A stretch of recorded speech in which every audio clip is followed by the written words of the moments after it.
Hi guys, welcome back to Cosplay in the Kitchen. I know it's been a little while since I've done one of these. Frankly, I've been quite busy, and I usually record these when my wife is out or studying at university, which she hasn't been doing recently, so I haven't really had a chance. But today I've got something really, really special, and I really wanted a chance to review it and talk about it a little bit. And that is this, which is the Halloween Ends Michael Myers mask. But this one has been rehauled by the Church of Horrors rehauls. They're actually called Church of Horror Studios now, but if you look them up on Facebook, they're still known as Church of Horror rehauls. To tell you a little bit about those guys, well, that guy, it's run by a really nice guy named Daniel Cruz, and he works on both rehauling and sculpting horror masks. I own quite a few from him. He does fantastic work. And he also quite often holds raffles, which can be really fun to take part in. Where you buy a very cheap ticket and have a chance of winning something really great, which is how I got this. I won this in one of his raffles. Now, this one, he didn't sculpt. He rehauled an existing Trick or Treat Studios mask. For those of you who aren't familiar with that term, a rehaul is what we call it when someone takes the existing mask produced by a mass production company and essentially repaints and rebuilds it to look more accurate. In the case of these, the Halloween saga, the 2018 Halloween and Halloween Kills and Ends masks, rehauls tend to be the way to go. There's no point in sculpting your own because Trick or Treat Studios have the original molds. So everything that they've done mold-wise is absolutely spot on to the real mask. It's just their paintwork tends to not be brilliant. That said, the Ends mask tends to be pretty good anyway that you can get from Trick or Treat Studios. But Daniel has rehauled this one and made it look even better. So I want to talk a little bit about it. So this is the Ends mask. And there's a couple of details on here that I think are really nice and really well worth talking about. You can see the repaint here. He's given it all the sort of screen accurate details, including this sort of blood stain that runs along the hairline there. He's repainted this so it looks exactly like it does in the film, kind of taking away some of that fake wear and tear they put on. And then on this side, he's also repainted this side, giving it that aged, weathering look. Now, something really interesting that Daniel has done here, and I actually much prefer this, what he's done, to the screen use mask itself, which I've seen photos of. Is the mould he's applied. He's given it a slight greenish tinge, you might be able to see there, and along here, which I think makes it look much grimier and much more realistic. If you look at both the original Trick or Treats release, and as far as I can tell, the screen used mask, the mould on it is sort of this white cotton wool fluff. Now, I'm not going to pretend to be an expert on what mould is supposed to look like, but I think if you're going to be living in a sewer for 3 years, whatever it is for Michael in that film, the green mould looks a lot better, looks a lot grimier. I much prefer this look. He's gone quite light on it here. I've seen varying amounts of heaviness on the burn side of the mould.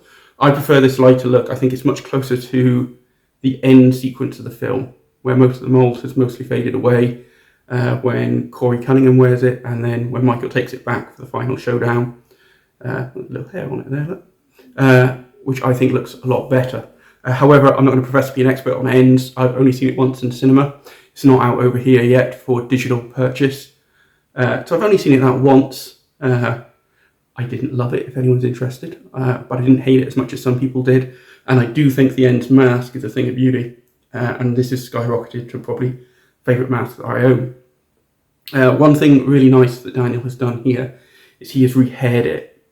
Now, again, the hair is quite good on the Trick or Treat Studios ones, but he has rehaired it and it makes a bit of a difference, especially the amount of attention and detail he's paid to the burnt side of the hair.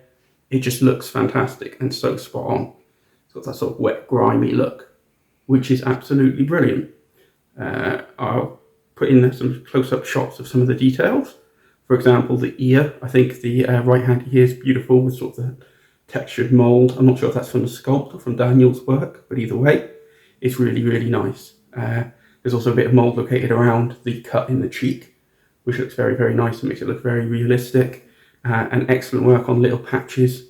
So for example, the patch there looks absolutely brilliant. I think he's done fantastic work on this.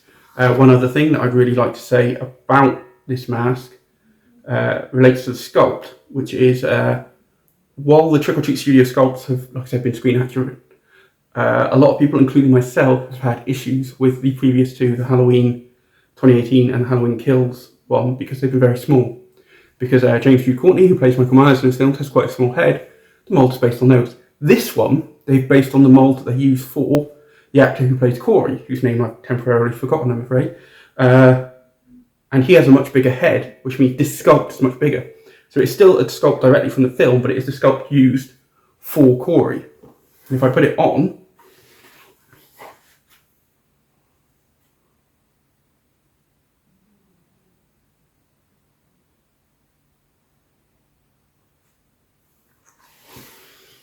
I feel that on me it looks a lot better because it doesn't sit so tightly that your eyes are plastered against the front of it, like I find with the 2018 and Halloween Kills masks.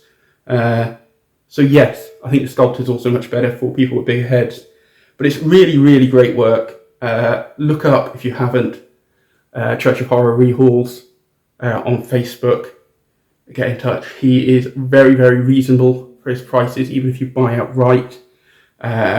My Kills mask that I got from him, and I did get it in a sale, I paid outright for it, and I actually paid, I think it worked out as something like £10 more than I would have just paid for a Kills mask here from Trick or Treat Studios for the whole thing fully rehauled. I then paid postage on top of that, but it was still an absolute bargain. Just charge a little bit more now, I think, but not by much. You still get some really, really good bargains on there. And he has his own sculpts as well. He's done a sculpt of the Kirk, which is the mask the original was based on. I've got one of those Halloween 2 version of that, which is beautiful, thick latex, a really nice ground up sculpt that he's done. He's just released a sculpt of Art the Clown from Terrifier, which is a thing of beauty. It's a fantastic mask. Easily the best latex art mask on the market, I think, that I've seen. And he's in really high demand for those. They are absolutely brilliant.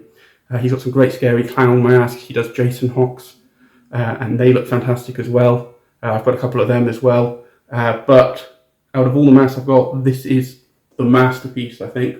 It's absolutely beautiful, grimy, terrifying, and looks brilliant. It's a combination of probably the best sculpt Trick or Treat Studios have done and some of the best rehaul work from Daniel that I've seen.